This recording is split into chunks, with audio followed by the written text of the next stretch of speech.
हमारी साथ हमारा संवाददाता गौतम श्रीमाड़ी लाइव जोड़ाई गया है। गौतम, मतदारों साथे महिला मतदारों साथे खास बातचीत करी तो भले तेओ भारतीय परिधाનમાં સજ્જ હોય પરંતુ આ આધુનિકતા સાથે તેમણે જવાબો આપ્યા છે કે અમે પ્રતિનિધિ અને જેને ચૂંટીશું તેનું નામ નહીં કહીએ। એટલે એટલી સમજ છે, એટલી હોશિયાર છે આ મહિલાઓ, આ મહિલા મતદારો, એટલે તેમને રીઝવવા એટલું સરળ નથી આ ઉમેદવારો માટે।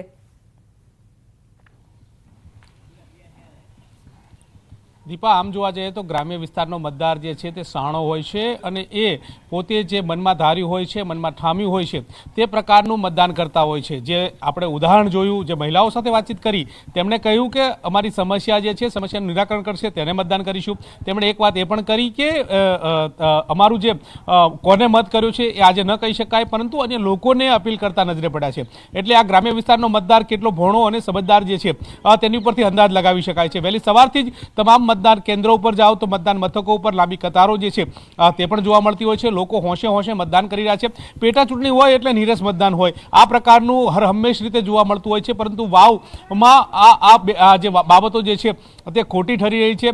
संपूर्ण रीते साव नठारी ठरती होय ते प्रकारनी बाबतो छे, कारण के वहेली सवारथी ज लोको काम परवारी अने मतदान करता होय छे। એટલે કે પહેલા मतदान પછી કામ આ પ્રકારની સ્થિતિ જોવા મળતી હોય છે અને એને કારણે જ આ મતદાન મથકના દ્રશ્યો તમે જોઈ રહ્યા છો કે વહેલી સવારથી લોકો આવ્યા, मतदान કર્યું અને ત્યારબાદ હવે લોકોની પાખી હાજરી હોય તે પ્રકારના દ્રશ્યો જે છે તે મતદાન કેન્દ્રો ઉપર જોવા મળતા હોય છે, જે સાફ રીતે દર્શાવે છે।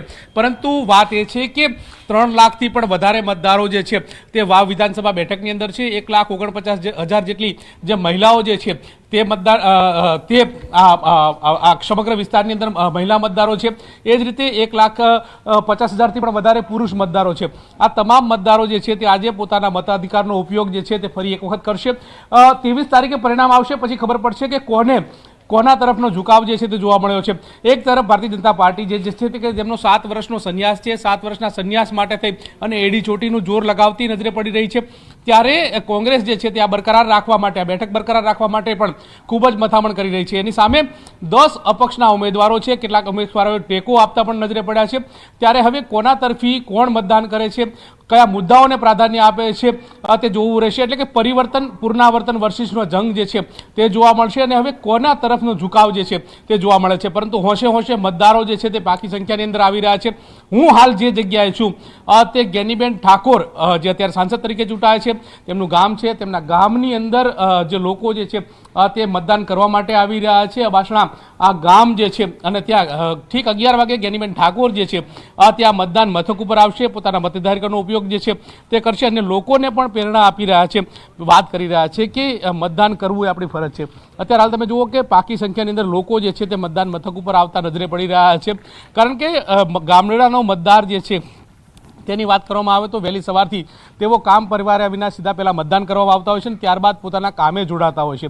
આ પ્રકારની નીતિ રીતિ જે છે તે હર હંમેશ રીતે ગ્રામ્ય વિસ્તારની અંદર જોવા મળતી હોય છે। આ જ પ્રકારની સ્થિતિ મતદાન મથકો ઉપર પણ જોવા મળી રહી છે। હવે વાત એ છે કે આ જે સંવેદનશીલ મતદાન જે મથક જે છે તેને પણ જોવા મળી રહ્યું છે, જેને લઈને પોલીસ બંદોબસ્ત જે છે તે પણ સઘન કરી દેવામાં આવ્યો છે। પેરામેડિકલ જે પોલીસ જે છે તેમને પણ ઉતારવામાં આવી છે। સીસીટીવી સજ્જ જે બૂથ જે હોય છે તે પણ જોવા મળતા હોય છે। મહિલાઓ જે છે તે ઉંમરલાયક મહિલાઓ જે છે તે પણ મતદાન કરવા માટે આવતા હોય છે। આ પ્રકારના દ્રશ્યો જે છે તે જોવા મળતા હોય છે, પરંતુ મતદાન કરવું એ ફરજ છે। લોકો પણ મતદાન કરવા માટે આવી રહ્યા છે અને લોકોને પણ પ્રેરણા આપતા નજરે પડી રહ્યા છે। ત્યારે વાવની પેટા ચૂંટણી નો જંગ જે છે તે ખૂબ જ ઇન્ટરેસ્ટિંગ છે। ત્યારે હવે જોવાનું એ રહે છે કે કોના તરફનો ઝુકાવ છે, કારણ કે આજે તમામ જે 10 ઉમેદવારો જે છે તેમનું ભાવિ જે છે તે ઈવીએમમાં સીલ થઈ જશે। 23 તારીખે ખબર પડશે કે કોના તરફનો મતદારોનો ઝુકાવ હતો, પરિવર્તન ઈચ્છે છે કે પુનરાવર્તન। જી આભાર ગૌતમ, તમામ જાણકારી આપવા માટે। આગળ પણ તમારી પાસેથી અપડેટ્સ લેતા રહીશું। વાવ બેઠક પર મતદારોમાં અનેરો ઉત્સાહ જોવા મળ્યો છે। સવારથી જ મતદાન માટે કતારો જોવા મળી। વાવ પેટા ચૂંટણીનો મતદાનનો દિવસ, વહેલી સવારથી જ મતદારોમાં ભારે ઉત્સાહ, વૃદ્ધ મતદારોમાં પણ અનેરો ઉત્સાહ જોવા મળી રહ્યો છે। ગ્રામ્ય વિસ્તારની અંદર મતદારોનો ભારે ઉત્સાહ જે છે તે જોવા મળી રહ્યો છે। લાંબી કતારો હોવાના કારણે આ રીતે મતદારો જે છે તે રાહ જોઈને બેઠા છે કે ક્યારે મતદાન મથકો પરનું ભારણ જે છે તે હલકું થાય અને તેઓ મતદાન કરવા જાય તે પ્રકારની સ્થિતિ જોવા મળી રહી છે. તમામ લોકો ગામઠી પહેરવેશ સાથે સજ્જ મતદારો જે છે તે જોવા મળી રહ્યા છે. અને ઉત્સાહ જે છે તે મતદારોની અંદર પણ હોય છે અને તે અંતર્ગત અત્યારે હાલ મતદારો છે મતદાન કરવા માટે આવે છે. કયા મુદ્દાઓને ધ્યાનમાં રાખીને મતદાન કરશો આજે?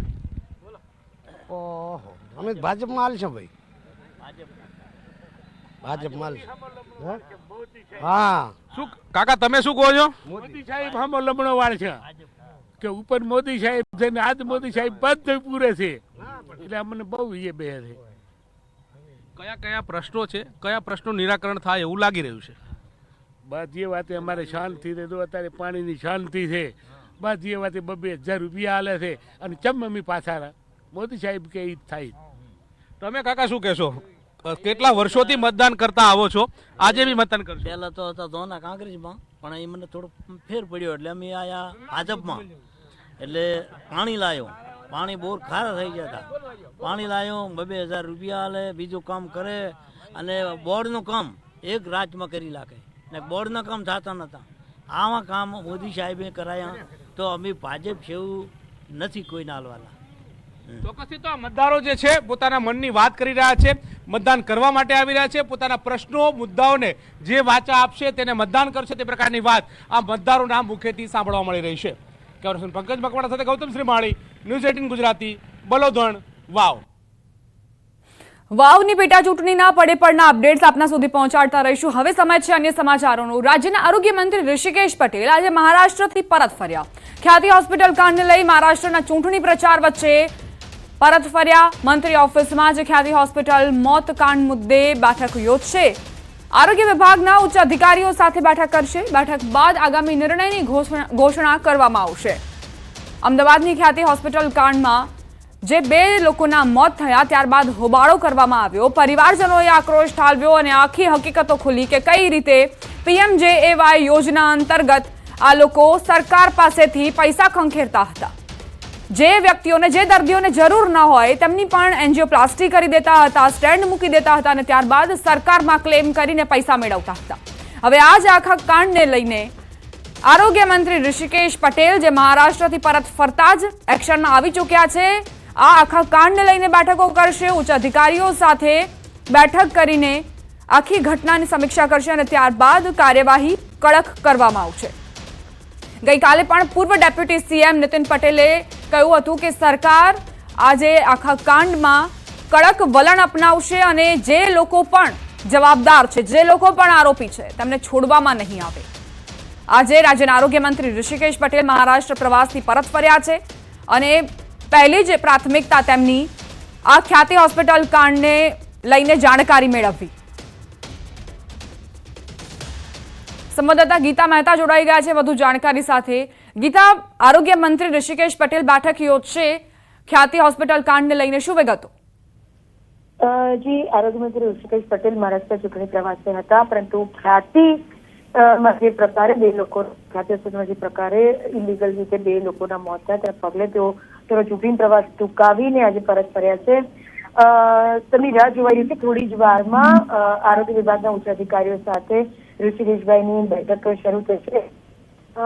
ખાસ કરીને સમગ્ર ઘટનાનો ચિતાર ટેલિફોનિક રીતે તો બન્યો હતો, પરંતુ તમામ અધિકારીઓની જે ટીમ એક જાત તપાસ માટે પણ ગઈકાલે હોસ્પિટલમાં ગઈ હતી. તેની પાસેથી તેઓ રિપોર્ટ મેળવશે, ચર્ચા કરશે અને જરૂર જણાય તો હોસ્પિટલની મુલાકાત પણ લઈ શકે છે. પરંતુ હાલ હોસ્પિટલની મુલાકાતનું કોઈ એમનું શેડ્યુલ તય નથી. હાલ તો ઉચ્ચ અધિકારીઓ સાથે બેઠક કરશે અને ત્યારબાદ તેમના જે કંઈ પણ નિર્ણય હશે આ હોસ્પિટલ મુદ્દે પરિવારજનો, જે મૃતક પરિવારજનો છે તેના મુદ્દે તેઓ જાહેર કરશે. ઉચ્ચ અધિકારીઓ સાથે બેઠક છે, પરંતુ બેઠક હજી શરૂ થઈ નથી. ઋષિકેશભાઈ પટેલ આવતા જ બેઠકની શરૂઆત થશે. જી, આભાર ગીતા, જાણકારી આપવા માટે. અમદાવાદની ખ્યાતિ હોસ્પિટલ કાંડને લઈને આરોગ્ય વિભાગના ઉચ્ચ અધિકારીઓ સાથે આરોગ્ય મંત્રી ઋષિકેશ પટેલની બેઠક મળવાની છે.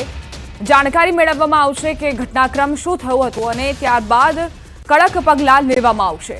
સરકારની નીતિ એ જ છે કે આવા લોકોને, આવા નફાખોરોને સાંખી નહીં લેવામાં આવે.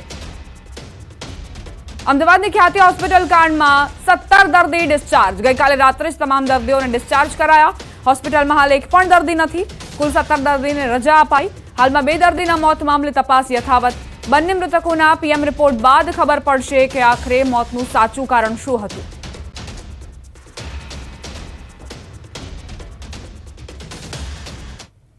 બુલેટિનમાં રોકાશે એક નાના